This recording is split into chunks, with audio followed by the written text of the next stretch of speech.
ईडिगा, बिल्लव, नामधारी, धीवर, तिया समेत 26 समुदायों वाले समाज की कुल 18 मांगों को पूरा करने के लिए 6 जनवरी 2026 से शाहपुर तालुके के काडाला में ब्रह्मश्री नारायण गुरु शक्तिपीठ से बेंगलुरु तक पैदल यात्रा निकालने का फैसला किया गया है। वहां के शक्तिपीठ के प्रमुख पूज्य डॉक्टर प्रणवानंद स्वामी जी ने ये बात कही है। रविवार को शहर के प्रेस हाउस में एक प्रेस कॉन्फ्रेंस को संबोधित करते हुए उन्होंने कहा कि यह ऐतिहासिक पैदल यात्रा 700 किलोमीटर की होगी और करीब 41 दिनों तक चलेगी। उन्होंने कहा कि यह 16 फरवरी को बेंगलुरु के फ्रीडम पार्क में खत्म होगी और वहां अमर भूख हड़ताल जारी रहेगी।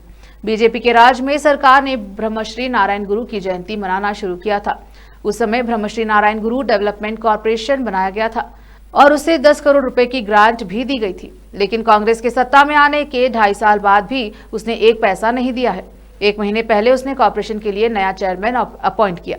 इस कॉर्पोरेशन के लिए तुरंत 500 करोड़ रुपए जारी किए जाने चाहिए, जिससे 2023 के विधानसभा चुनाव में कांग्रेस को मजबूती मिली। पहले 2004 में जब सिद्धरामैया एक्साइज मिनिस्टर थे तो शेंडी की बिक्री, जो हमारा फैमिली बिजनेस था, पूरी तरह से बैन कर दी गई। कुमारस्वामी के सीएम बनने के बाद उन्होंने राज्य में सराय की बिक्री पर बैन लगा दिया। इसीलिए कल्याण कर्नाटका के प्रभावित ईडिगा, जिन्होंने अपनी रोजी रोटी खो दी है, प्रेस कॉन्फ्रेंस में समाज के नेता सुभाष चौधरी, संगैया सुल्तानपुर, दिलीप तेलंग, उमेश तेलंग, अनिल गोंडा सुंदल, सुरेश सतीश एनकूर, राजकुमार, आकाश और अन्य मौजूद रहे। कैमरामैन पपुराज का कवरेज। ನಮ್ಮ ಪತ್ರಿಕಾಗೋಷ್ಠಿಯಲ್ಲಿ ನಮ್ಮ ಡಾಕ್ಟರ್ ರಾಜಶೇಖರ್ ಸೇಡಂಕರ್ ಇರಬೇಕಿತ್ತು. ಅವರು ಅರ್ಜೆಂಟ್ ಆಗಿ ಹೈದರಾಬಾದ್ಗೆ ಹೋಗಬೇಕಾದ ಪರಿಸ್ಥಿತಿ ಬಂತು. ಬಂಧುಗಳೇ, ನಿಮಗೆಲ್ಲ ಗೊತ್ತಿರುವ ಹಾಗೆ ಕಳೆದ 5 ವರ್ಷವಾಗಿ ನಿರಂತರವಾಗಿ ಕರ್ನಾಟಕ ರಾಜ್ಯದಲ್ಲಿ ಈಡಿಗ, ಬಿಲ್ಲವ, ನಾಮಧಾರಿ, ಧೀವರು ಮತ್ತು ಸಮುದಾಯಗಳ ಬೇಡಿಕೆಗಳ ಸಾಕಷ್ಟು ಬೇಡಿಕೆಗಳಿತ್ತು.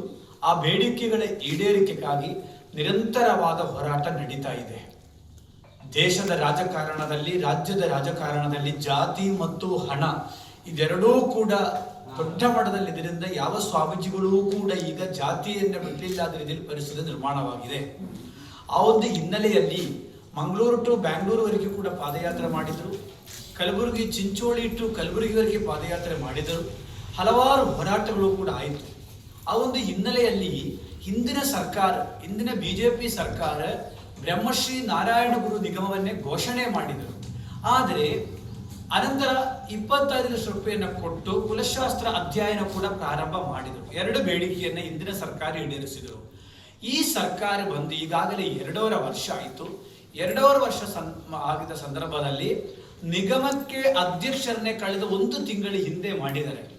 ಅವರಿಗೆ ಯಾವುದೂ ರೀತಿಯಲ್ಲಿಯೂ ಕೂಡ ಆಫೀಸ್ ಆಗಲಿ, ಅವರಿಗೆ ಅಪಾಯಿಂಟ್ಮೆಂಟ್ ಲೆಟರ್ ಆಗಲಿ ಯಾವುದೂ ರೀತಿ ಕೊಡಲಿಲ್ಲ. ಹಿಂದಿನ ಬಿಜೆಪಿ ಸರ್ಕಾರ 10 ಕೋಟಿ ರೂಪಾಯಿ ಆ ನಿಗಮದ ಅಕೌಂಟ್ ಅಲ್ಲಿ ಇಟ್ಟಿದ್ರು. ಆ ಹಣವನ್ನು ಬಿಟ್ಟು ಬೇರೆ ಯಾವುದೂ ಹಣ ಮಾನ್ಯ ಮುಖ್ಯಮಂತ್ರಿಗಳು ಈಗಾಗಲೇ 3 ಬಜೆಟ್ ಅನ್ನು ಮಂಡಿಸಿದ್ದಾರೆ. ಈ ಸಲ 2ನೇ ಸಲ ಮುಖ್ಯಮಂತ್ರಿ ಆದಾಗ.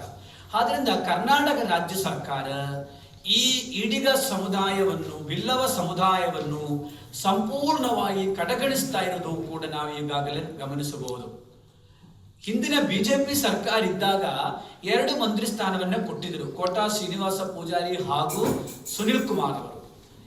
ಜೊತೆ 3 ನಿಗಮಕ್ಕೆ ಅಧ್ಯಕ್ಷರನ್ನ ಕೂಡ ಮಾಡಿದರು. ಈ ಸರ್ಕಾರ ಬಂದ ಮೇಲೆ ಒಂದೇ ಒಂದು ಮಂತ್ರಿ ಸ್ಥಾನವನ್ನ ಕೊಟ್ಟಿದ್ದಾರೆ, ಇನ್ನೊಂದು ಮಂತ್ರಿ ಸ್ಥಾನ ಕೊಡಲಿಲ್ಲ.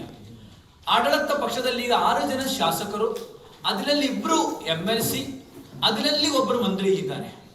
ಈ ಸಮುದಾಯ ಸಾಕಷ್ಟು ಬೇಡಿಕೆಗಳು ಹಿಡ್ಕೊಂಡು ಮುಂದೆ ಹಲವಾರು ವರ್ಷಗಳಿಗೆ ಹೋರಾಟ ಮಾಡುವ ಹಿನ್ನೆಲೆಯಲ್ಲಿ ಅವಳಿಗೆಲ್ಲ ಗೊತ್ತಿರುವ ಹಾಗೆ ಸಮುದಾಯದ ಕುಲಕಸಬ ಸೇಂದಿ ಇತ್ತು.